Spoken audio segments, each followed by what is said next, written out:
Bismillahirrahmanirrahim.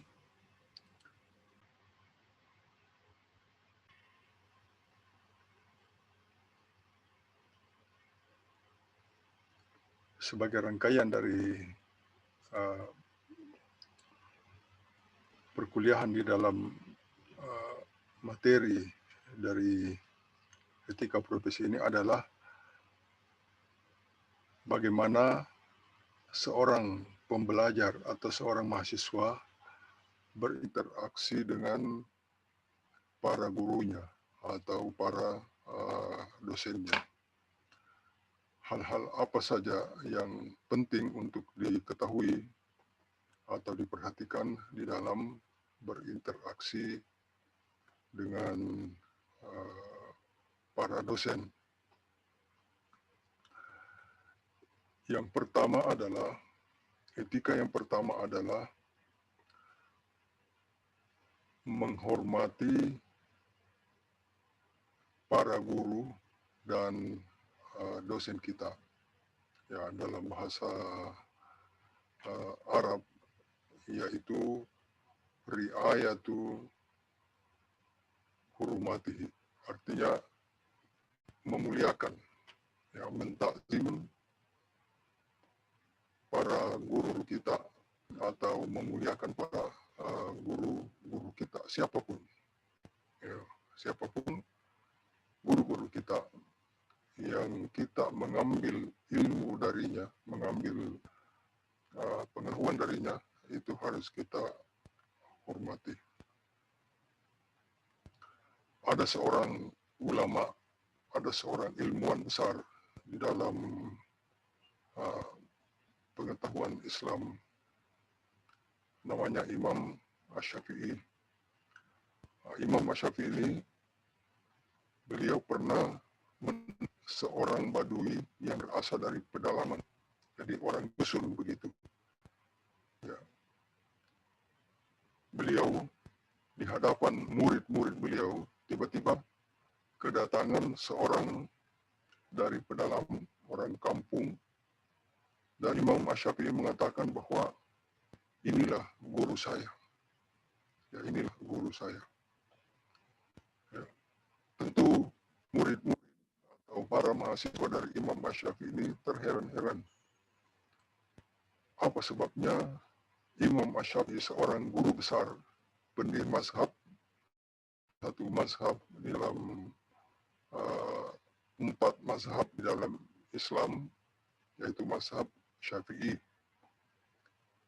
Namun beliau mendaulat seorang yang berasal dari dusun, dari kampung, dari desa. Mengatakan bahwa ini adalah guru saya. Ya, murid-muridnya tanya, ada apa wahai imam? Kenapa mendaulat sebagai seorang guru, ya, sebagai guru terhadap Imam Asy-Syafi'i? Apa sebabnya? Ya. Imam Asy-Syafi'i mengatakan bahwa beliau ini pernah mengajarkan satu ilmu kepada saya. Pernah mengajarkan satu ilmu kepada saya, yaitu ilmu tentang bagaimana membedakan antara anjing yang akil balik dan anjing yang masih belum akil balik.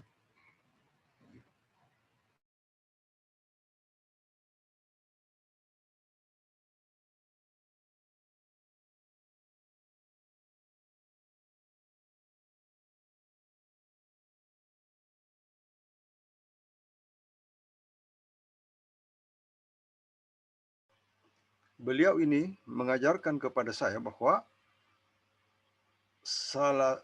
tanda dari anjing yang sudah dewasa, yaitu ketika buang air kencingnya, itu kakinya diangkat satu. Ya. Jadi kalau anjing yang masih anak anjing, itu belum diangkat kakinya kalau buang air buang air kencingnya. Ya. Nah, namun kalau anjing sudah uh, akil balik, sudah dewasa, maka kakinya itu diangkat satu kalau dia buang air kencingnya dari anjing itu. Nah, inilah ilmu yang diajarkan orang ini kepada saya, sehingga saya mendaulat beliau ini sebagai guru saya. Ya, tentu pelajaran yang bisa kita ambil adalah siapapun yang pernah menjadi guru kita itu seharusnya kita menghormatinya. Inilah adab seorang mahasiswa kepada gurunya. Walaupun gurunya mungkin mengajarnya tidak begitu bagus, kurang begitu menarik, ya, dan ilmu yang diajarkan mungkin belum maju, ya, belum up to date, tapi dia adalah seorang guru. Maka harus memberikan penghormatan kepada guru-guru kita. Termasuk pula apabila misalnya berada di dalam suatu seminar, ya, dalam suatu seminar ada rekan kita yang lebih junior dari kita yang menyajikan makalahnya, dia adalah guru kita. Ya, dia harus dihormati. Ya, seharusnya peserta dari seminar itu menghormatinya. Walaupun kita sebagai senior misalnya. Nah, ini harus kita perhatikan. Jadi riayatu hurumati, menghormati para guru-guru kita.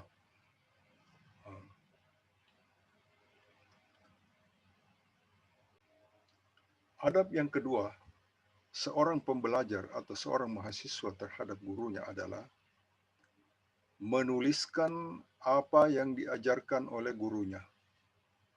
Itu. Jadi menuliskan apa yang diajarkan oleh gurunya. Apa yang diucapkan oleh gurunya itu dia tulis. Ya. Al-kitabatu anil murabbi. Ya, murabbi itu adalah dosen atau guru. Dia menuliskan, inilah adab. Walaupun pengetahuan yang diajarkan itu sudah diketahui oleh para mahasiswa, tetapi merupakan adab seorang mahasiswa terhadap gurunya adalah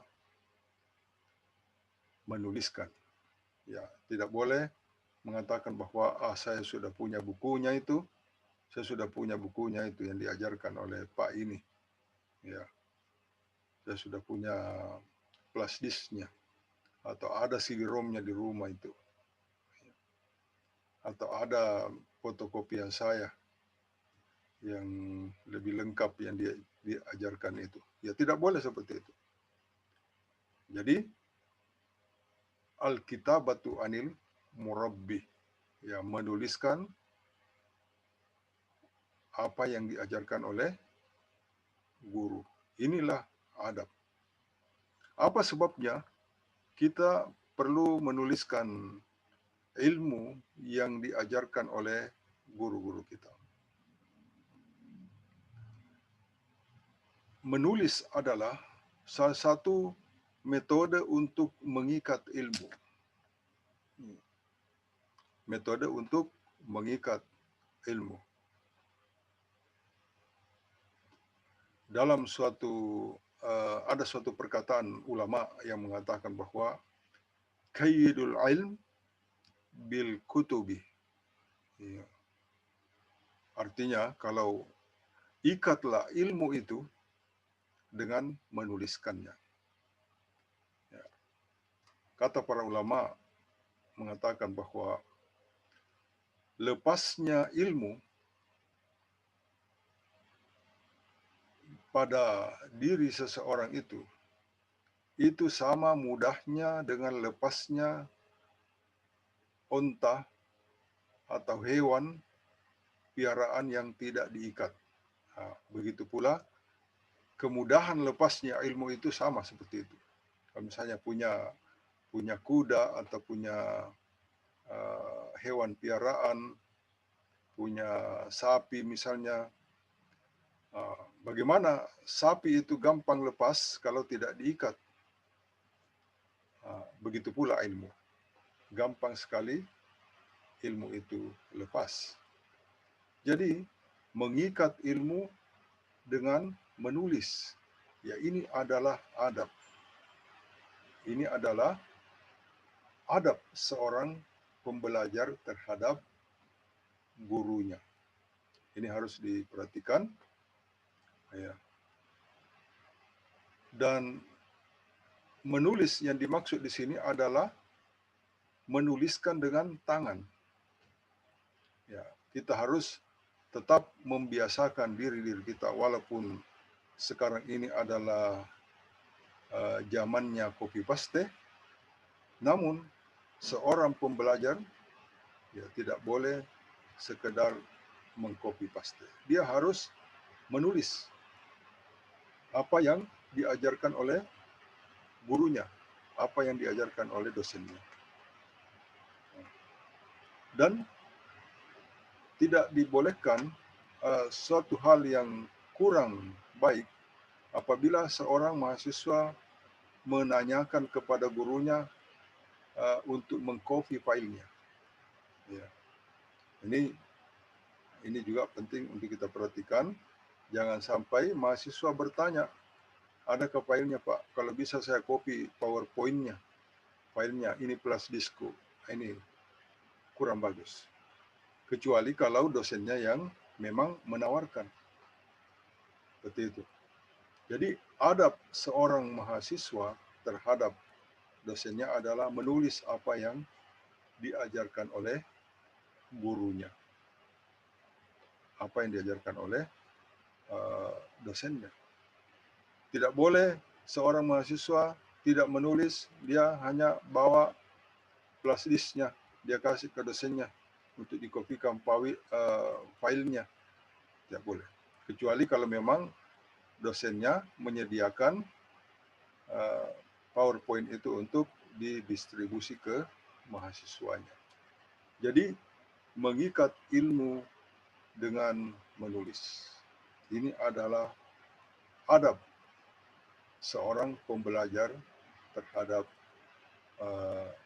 gurunya. Ini penting untuk kita perhatikan pada mahasiswa. Jangan malas menulis. Karena menulis adalah salah satu cara untuk memudahkan ilmu itu masuk ke dalam otak kita. Ya, masuk ke dalam hati kita, bahkan adalah dengan menuliskan ilmu yang diajarkan oleh dosen kita. Yang ketiga, adab yang ketiga yang penting untuk kita ketahui sebagai seorang pembelajar adalah mulazamatul murabbih. Ya. To be intense to visit your teacher. Harus intens, harus melazimkan kontak pertemuan dengan gurunya. Ya, misalnya, apabila kita mengikuti suatu kuliah, maka ketua kelasnya itu yang mencari gurunya, mencari dosennya, dan ketua kelasnya itulah yang membentuk misalnya grup kelas kalau kuliah virtual, atau mengorganisir teman-temannya kalau itu kelas offline.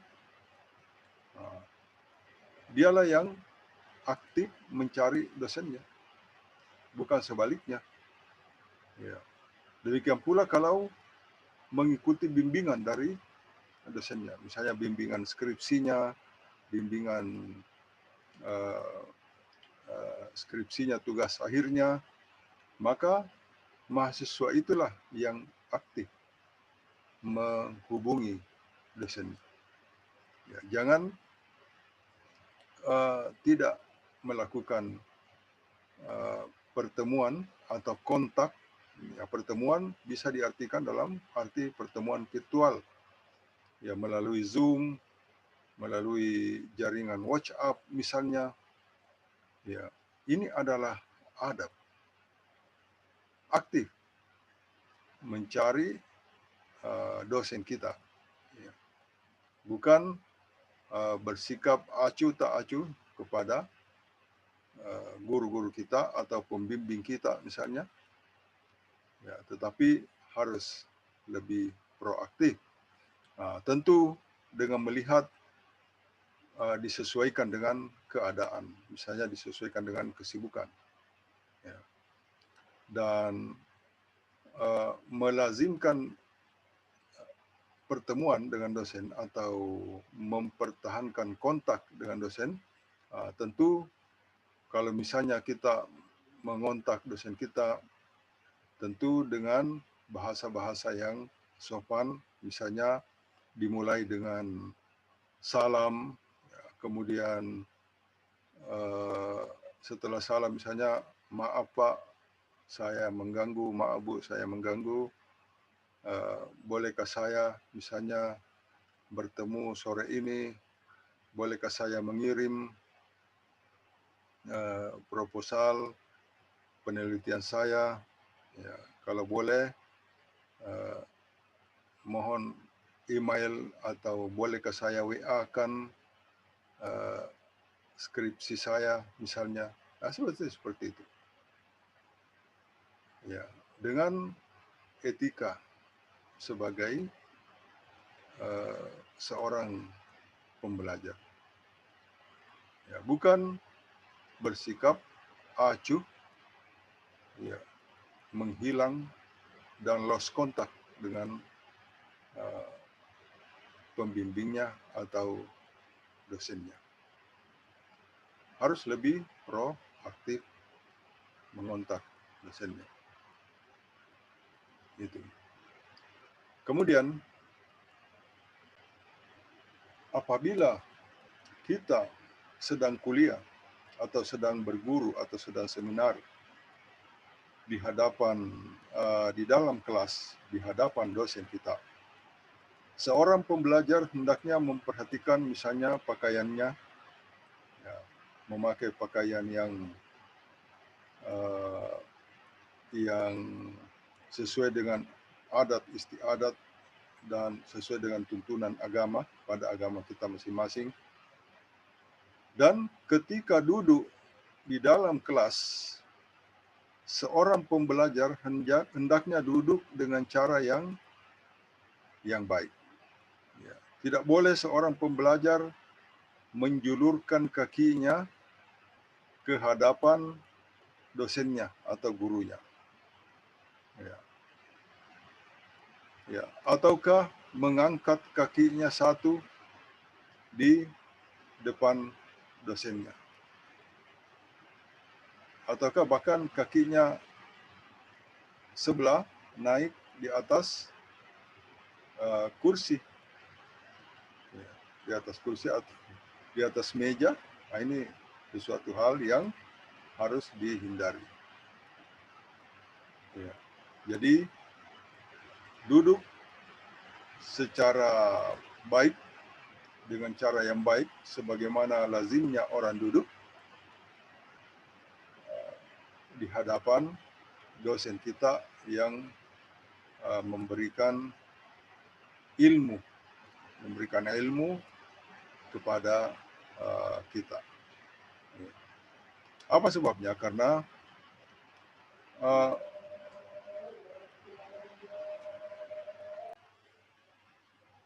adab berikutnya seorang pembelajar terhadap gurunya adalah at-taqdir, yaitu merendahkan dirinya di hadapan gurunya. Ya, merendahkan dirinya di hadapan gurunya dan memuliakan gurunya Iya. Jadi seorang mahasiswa tidak boleh bersikap sombong terhadap gurunya, walaupun misalnya gurunya itu seorang yang belum doktor, dia misalnya sudah menjadi doktor, maka tidak boleh dia sombong terhadap gurunya. Jadi harus bersifat tawadu, ya, merendahkan diri, ya, merendahkan hatinya di hadapan gurunya. Jadi seperti itu. Walaupun dia misalnya pengetahuannya lebih banyak, lebih luas, murid itu pengetahuannya lebih luas, ya apabila bertemu dengan gurunya tetap harus bersikap tawadu, bersikap merendahkan hati di hadapan guru-guru kita. Kata para ulama mengatakan bahwa sudah seharusnya seorang pembelajar itu meletakkan tanah di atas kepalanya sebagai bentuk merendahkan, bentuk kerendahan dirinya di hadapan gurunya itu. Ya. Apa sebabnya? Karena mengalirnya ilmu kepada seseorang itu apabila penerima ilmu itu lebih rendah dari sumber ilmu. Sumber ilmu yaitu guru kita, dosen kita. Ya, sama dengan filosofinya sama dengan air. Air mengalir dari tempat yang tinggi ke tempat yang rendah. Ya, tidak secara gravitasi air itu tidak mengalir dari tempat yang rendah ke tempat yang tinggi. Jadi seperti itu. At-taqdir ila al-murabbi. Ya. Ada selanjutnya seorang pembelajar terhadap gurunya adalah as-sabru ala jufufihi. Bersabar terhadap kekurangan gurunya, keadaan gurunya, bersabar. Ini adab. Ya. Tidak boleh misalnya kalau gurunya misalnya ada kekurangannya, mungkin saja fisiknya atau cara mengajarnya yang tidak bagus, ya dia tidak mau ikut kuliahnya, ya tidak boleh seperti itu. Seorang murid, seorang mahasiswa harus bersabar dengan keadaan itu. Ya. Nah, apabila tidak, maka keberkahan ilmu itu akan hilang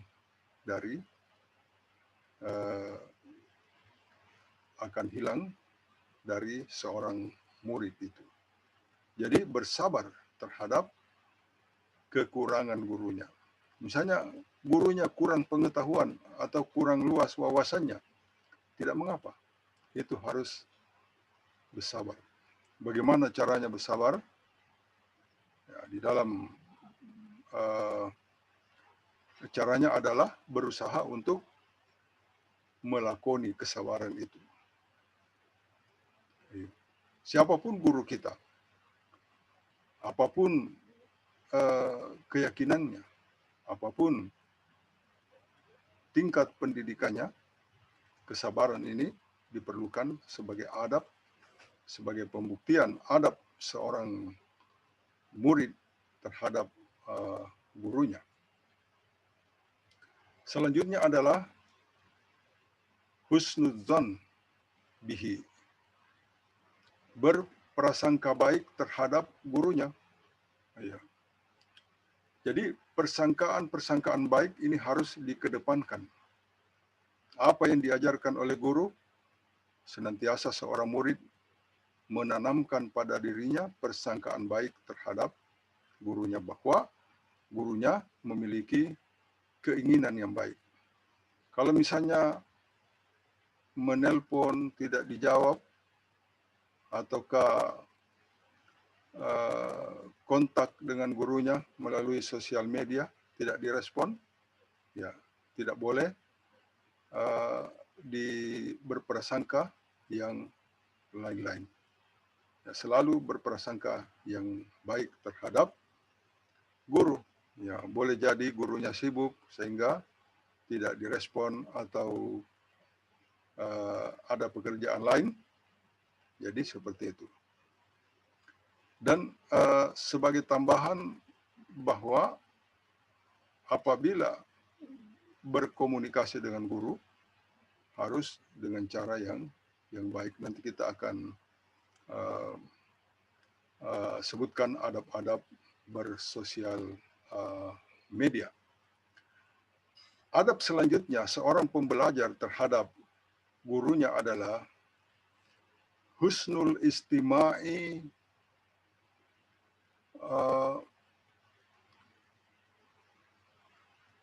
ya, berusaha untuk husnul istima', artinya menyimak apa yang diajarkan oleh gurunya, mendengarkan baik-baik, walaupun pengetahuan itu sudah pernah dia dapatkan. Walaupun pengetahuan itu, ilmu itu sudah pernah dia dapatkan. Bahkan sudah berulang-ulang dia dapatkan. Adab seorang pembelajar adalah tetap husnul istima', ya, mendengarkan, menyimak dengan baik apa yang dikatakan oleh gurunya.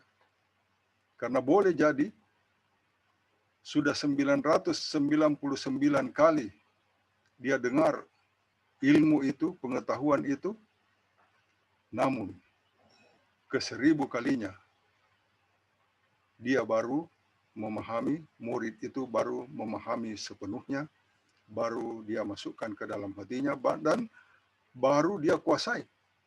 Ya, nanti ke-1000 kalinya baru dia kuasai betul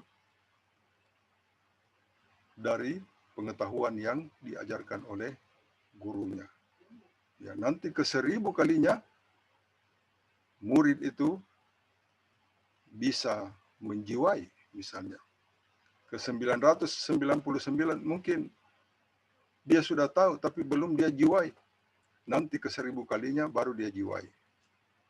Jadi adab seorang pembelajar adalah mendengarkan, menyimak dengan baik walaupun ilmu itu berulang-ulang dia dengar. Iya.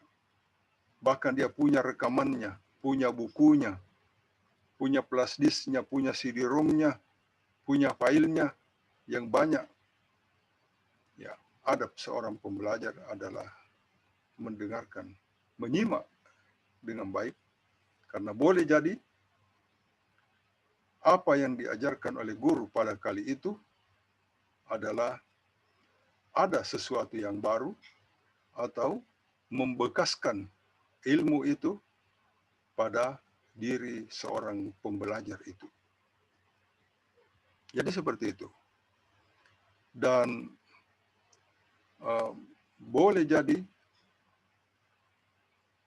seorang pembelajar walaupun dia berulang-ulang mendengarkannya,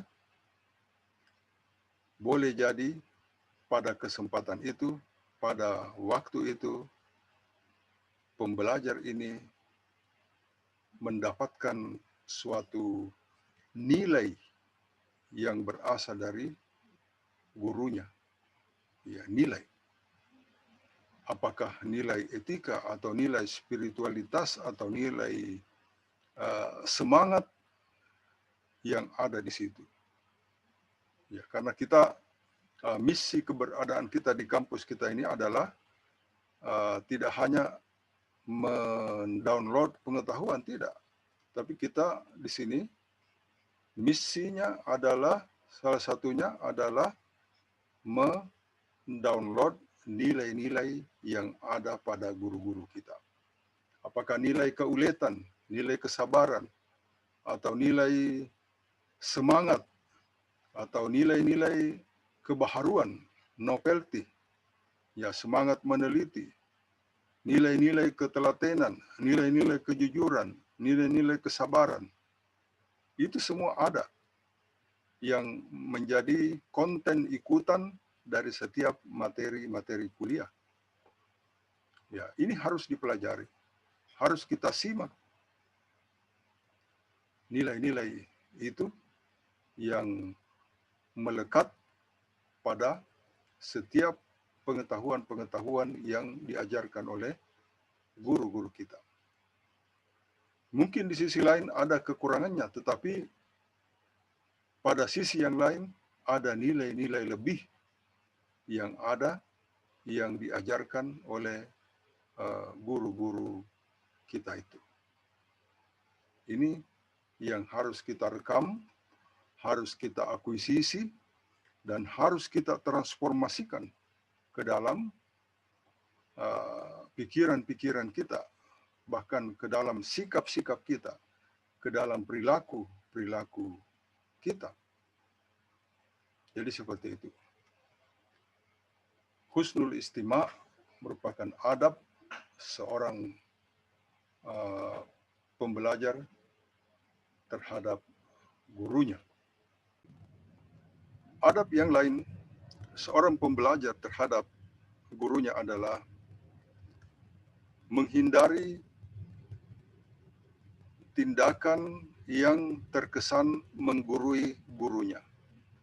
Ya, walaupun sudah mengetahui itu, menghindari hal-hal yang bersifat menggurui gurunya.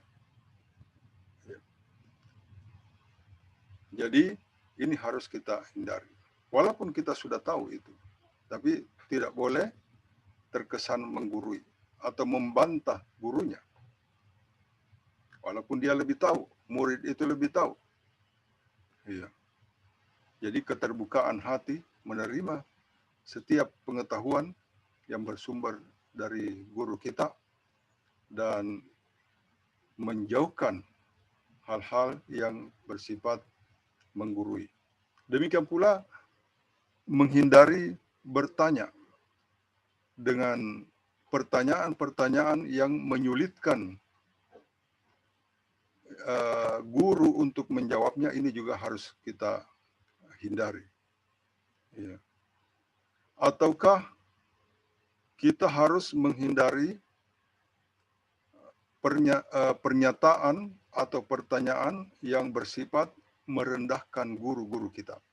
Ya, demikian pula kalau misalnya sedang mengikuti seminar, ya, seorang peserta seminar yang ada di dalam seminar itu tidak boleh bertanya yang sifatnya merendahkan atau mengeluarkan statement pernyataan-pernyataan yang bersifat merendahkan pembawa seminar atau menjatuhkan pembawa seminar itu.